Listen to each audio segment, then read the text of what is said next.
By now, you are most likely aware that SCUM has released a new update with a large amount of new content, and you may have some questions, so I am here to try to provide you with some information you need to understand the new SCUM content released with this latest update as it currently stands.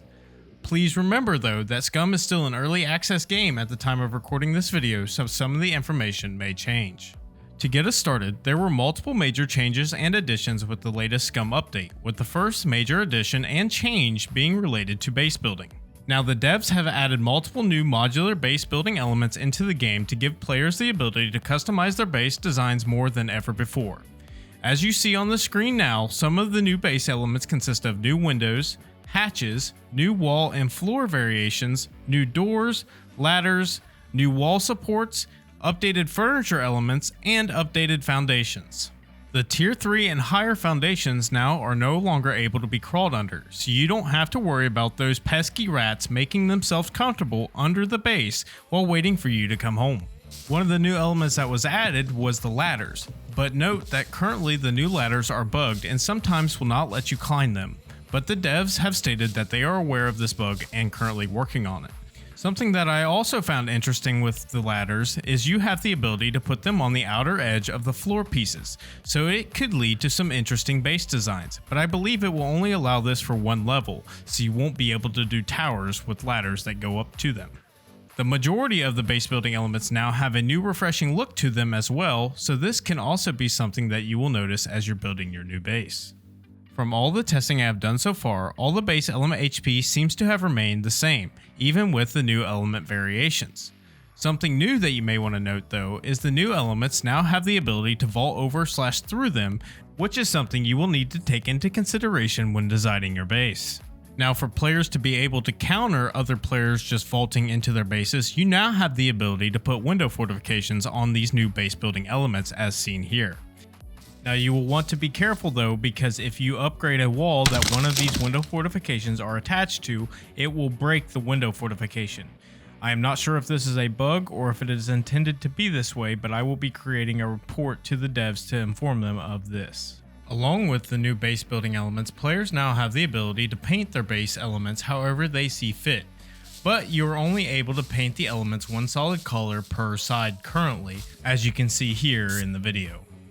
Now one of the most major changes in this update is the implementation of the new dropships. The dropships are undergoing a soft release testing period, so they are only activated on a few select official servers, and the private server owners now have the ability to activate the dropships if they would like. But at the current time of this video, the devs have stated that there is a bug with the dropships causing servers to crash, so they have turned off the dropships on the official servers and have stated to private server owners that they should disable dropships until a hotfix is released.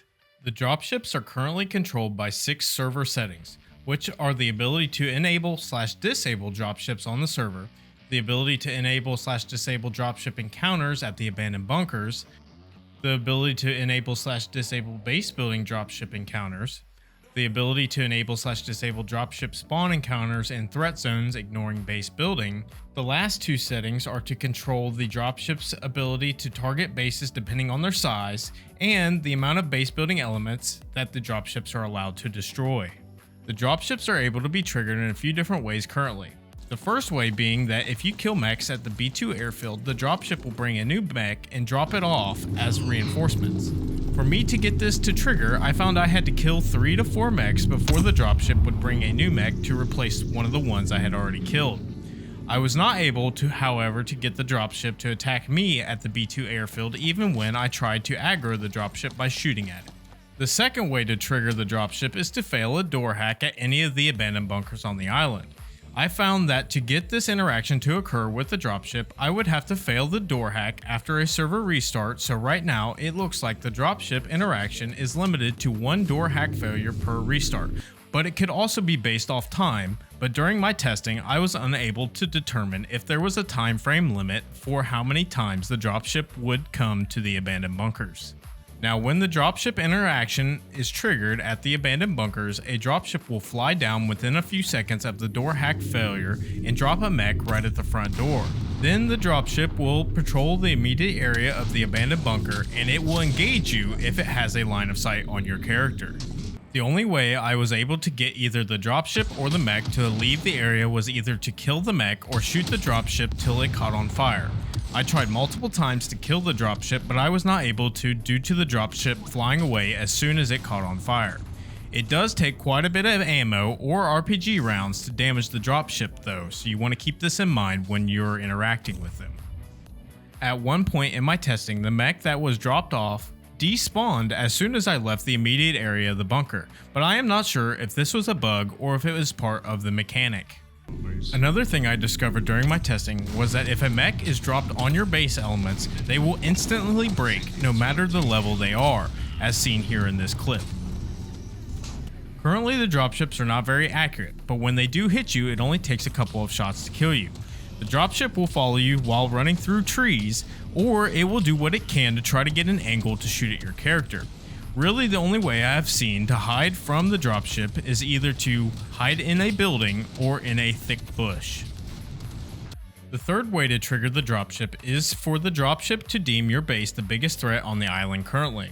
Now, I was unable to get this to trigger during my testing, but a fellow SCUM community member, Dropshot Daddy, has generously allowed me to show you the footage they captured of the dropship attacking their base. Here is some of the footage from their video, and the link will be in the description if you would like to watch the entirety of their video. Oh, dropship! Everybody in! Yeah, that's the new dropship.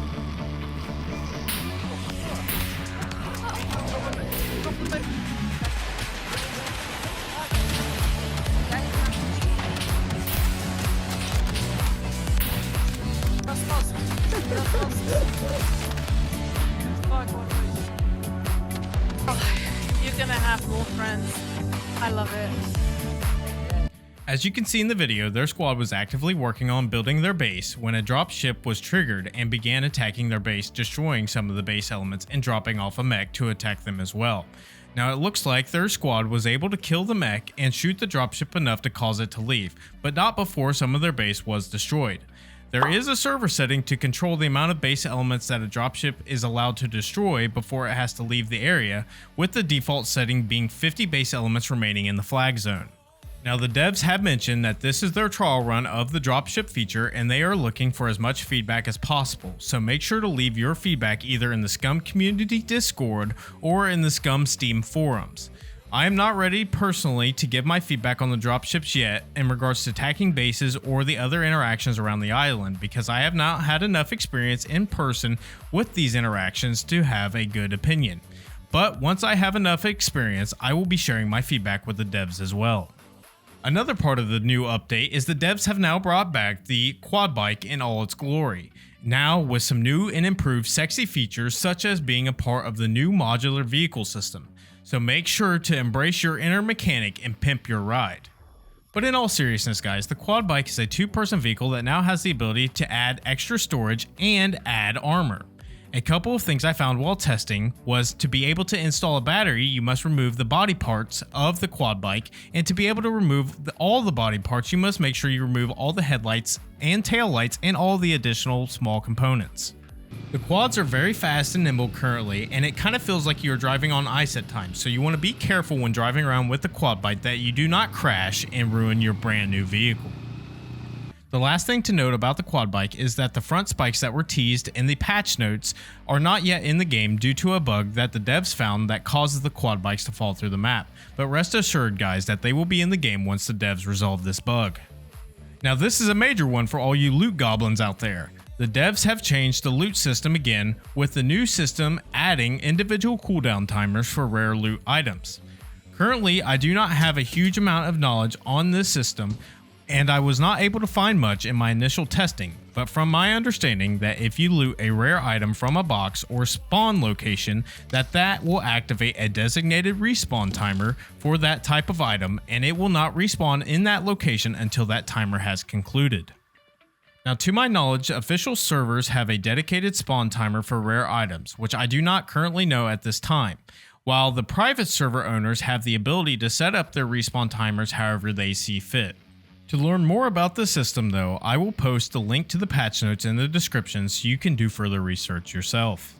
Now this is an extremely major change for the game, which is the new stealth improvements in regards to the puppet/horde system. Stealth now has an extremely major impact on the puppet spawning system now, where it actually pays off to play stealthy while running around the island. The major changes include your character's stealth skill now having a major impact on how the puppets respond to you running around and preventing hordes from spawning randomly even when you're trying to be quiet as possible.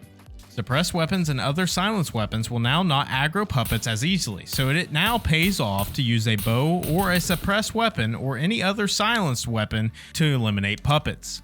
So rest assured, all you nerds out there that really hated the new puppet spawn system can feel a sigh of relief, as you are a lot less likely now to spawn hordes. Now you must remember though that server owners have the ability to adjust the puppet spawn settings however they see fit, so your experience may vary across servers. Now on to some of the smaller changes that were part of this update, with the first one being that the vehicle radio is now back, so you can once again blast your favorite tunes while hunting down all those pesky scum nerds running around the island. The next one being that the UI has been updated to have a more clean and minimalistic look, while also giving players the ability in the settings for further customization. You will also find that your fame points, gold balance, and bank balance are now in the inventory menu at the top right of the screen, while all the other icons on your screen have been minimalized and shifted in location. The next change was the first time user experience is now part of the game, which is a feature to help out all the new players to the game. After your character creation menu is complete, the game will prompt you with the ability to select if you would like to utilize the first time user experience. When activating this, the game will spawn you in a location that is a little easier to get started while also keeping you out of the danger zones. If you do not want to spawn with this feature, then you have the ability to opt out in the menu as well. Bicycles will now spawn ready to roll, so if you come across a bicycle in the wild on the island, you will now have the ability to immediately pedal your heart out while traveling to your next destination. Another new item that has been added to the game is some new hats to allow you to look even more stylish on the island than you could before. Another big part of this update is that there has been a lot of audio reworks in the game, as well as a lot of new sounds added. I have noticed that there are a few new audio bugs in the game that I will be sharing with the devs as well. One of the new audio bugs occurs when there is a player parachuting near you, that you will hear the parachute audio as if you were the one parachuting. The other audio bug that has to pertain to weapon shots endlessly playing while shooting and then stopping after a few seconds. And lastly, but probably most importantly, the devs have done a large amount of bug fixing and quality of life improvements and the addition of new server settings to the update as well. So there are far too many to cover here, but feel free to read them for yourselves, and I will post the link to the patch notes in the description below. There may have been a few smaller things that I might have missed, but overall, this is all the major information that you need to know currently with the new SCUM update content. But remember that this information can change depending on what update you're watching this video. But overall, my first initial impression of this new update is that it is great for the game, and it adds a lot of good additions and quality of life features to the game that we have needed for a while. But I still do have my frustrations because there are some bugs that are still currently in the game that have been in the game for a very long time and are still yet to be fixed. So I will continue to be reporting these to the devs, but overall guys, it was a pretty good update and I'm pretty satisfied with it. I hope you guys did enjoy this video, and if you found it useful, make sure you hit that like button so that way YouTube knows to share this video with other SCUM players like yourself. But if you would like to see some more SCUM content like this, make sure you hit that subscribe button so you do not miss any future videos I post on my channel. But like always guys, do good, do have fun, and do be kind. I will see you guys next time. Peace.